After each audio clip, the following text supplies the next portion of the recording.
Bonjour Luce Bernard. Bonjour Philippe, bonjour à tous. Bonjour Antoine Janton. Salut Philippe, bonjour à tous. Pas de problème d'audition au sommaire de votre journal des médias, Antoine. Une rédaction en colère, de nouveaux programmes en préparation et puis une excellente série éducative sur la sexualité. Et de audition à audience, il n'y a qu'un pas. Louise, qu'ont regardé les Français hier soir? Et dis-donc, ça vous a marqué cette journée mondiale de l'audition? Oui, je me disais, tiens, le monde entier s'intéresse à l'audition. Il était temps, ça devrait être tous les jours. Mais ça m'a marqué, c'est vrai. Eh bien, au niveau des audiences, c'est comme la semaine dernière. En fait, c'est Top Chef qui est leader. C'était la 5e soirée en légère hausse. 3 266 000 téléspectateurs, 16,4% de part d'audience. Ensuite, c'est TF1 avec sa série américaine The Resident.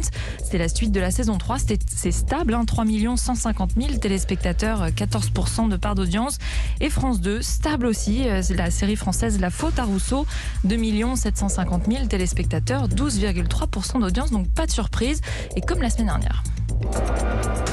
Culture Média. Le journal des médias avec vous, Antoine Janton, à la une, la colère de la rédaction de Paris Match. La colère contre l'éditorial du dernier numéro qui est publié aujourd'hui. Elle dit se désolidariser de ce texte consacré à la condamnation de Nicolas Sarkozy il y a 10 jours. Texte écrit par le directeur du journal, Hervé Gattegno.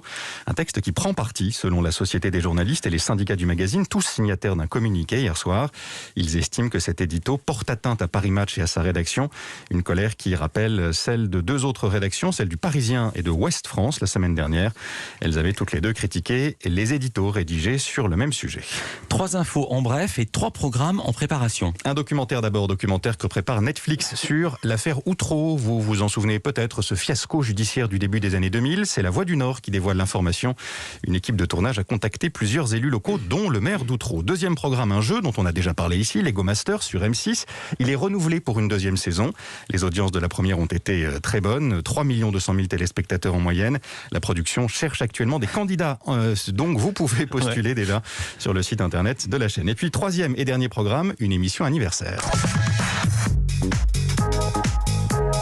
Celui de Loft Story, la première télé-réalité française. Vous vous souvenez peut-être de ce générique. Bien Loft sûr. Story qui aura 20 ans fin avril. Pour l'occasion, C8 va réunir d'anciens candidats du Loft. L'information du Parisien. Ce sera lors d'un prime spécial en direct et présenté par Benjamin Castaldi, l'animateur de Loft Story. Et puis le focus programme du jour, ce sont de courtes vidéos éducatives sur la sexualité, vidéos diffusées sur lumni.fr. Sexo Tuto, c'est le titre de cette série. 38 vidéos de 5 minutes environ pour parler en priorité aux ados et aux pré-ados, mais ça marche aussi très bien avec les adultes.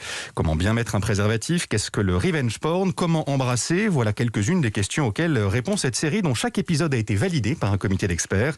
L'idée est de parler de sexualité avec précision et pédagogie, mais aussi humour et surtout sans tabou. C'était essentiel pour la productrice et créatrice de Sexo Tuto, Maïtena Biraben. La sexualité devrait être un endroit de liberté, de créativité, d'inventivité. Et comme c'est tabou du côté de l'éducation et dans la société et par la religion, c'est triplement tabou. Et donc c'est un lieu de silence. Alors qu'on a tous 1000 questions et qu'on a tous envie de comprendre et qu'on s'est dit tiens, donnons les moyens aux petits de comprendre le fonctionnement de leur corps, la manière dont ça marche, qu'est-ce que ça implique, l'interaction avec l'autre, le respect de soi, le respect de l'autre, le consentement. En fait, on a fait ce qu'on aurait aimé trouver quand on était des mômes. Chaque vidéo met en scène Ambre et Eddie, 2 comédiens qui jouent 2 amis. Ce sont eux qui répondent aux questions, repérés sur des forums internet par l'équipe de la série. Et ils sont en cela parfois aidés par les tout nus des personnages en chair et en os, entièrement nus, au visage caché. Un homme, une femme à chaque fois. Un choix à vocation éducative, selon Maïtena Biraben.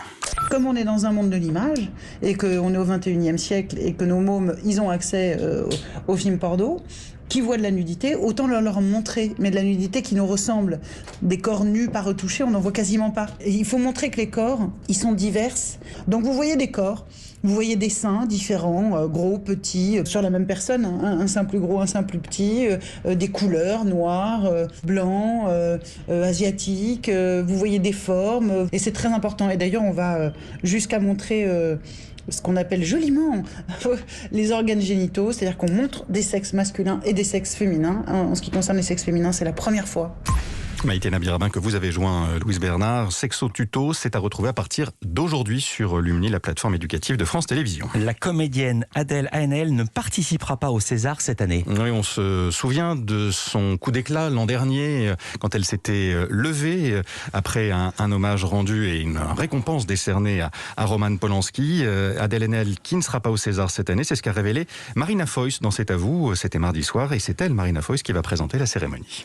Je lui ai proposé de remettre un prix et elle a refusé comme plein d'autres, enfin elle a décliné comme plein d'autres pour des raisons qui lui appartiennent. Un patron de journal accusé de violence contre sa concubine. Il s'agit du PDG du Dauphiné Libéré, Christophe Tostin. Il s'est mis en retrait de ses fonctions hier après avoir passé quelques heures en garde à vue pour violence conjugale en récidive. Il en est ressorti libre et conteste les accusations portées contre lui. Selon son avocat, Christophe Tostin avait été condamné à 6 mois de prison avec sursis pour violence sur conjointe il y a près de 2 ans. Tout à fait autre chose, un bon résultat pour les podcasts européens. Ils sont 4 dans le top 30 publié hier par Médiamétrie. On de la raconte est 3e de ce classement mensuel et premier podcast de récit avec près de 4 400 000 téléchargements. Viennent après la revue de presse de Nicolas Canteloup, Au cœur de l'histoire et historiquement vôtre. Tout cela dans un volume global en légère baisse, moins 7% le mois dernier par rapport à janvier, à près de 94 millions de téléchargements. On n'est pas encore dans le top 30, vous pouvez évidemment vous abonner au podcast Culture Média. Un autre chiffre, Antoine, pour terminer, chiffre impressionnant. Ouais, 100 millions d'abonnés pour Disney+, et probablement déjà encore un peu plus au moment où nous parlons, 100 millions en à peine 1 an et demi d'existence. Le chiffre a été dévoilé avant-hier devant les actionnaires du groupe aux États-Unis. Un chiffre que ce groupe espère voir doubler dans les 3 ans qui viennent. Objectif 230 à 260 millions d'abonnés d'ici 2024. Merci beaucoup Antoine Janton, merci Louise Bernard. On vous retrouve demain pour un nouveau journal des médias et les audiences.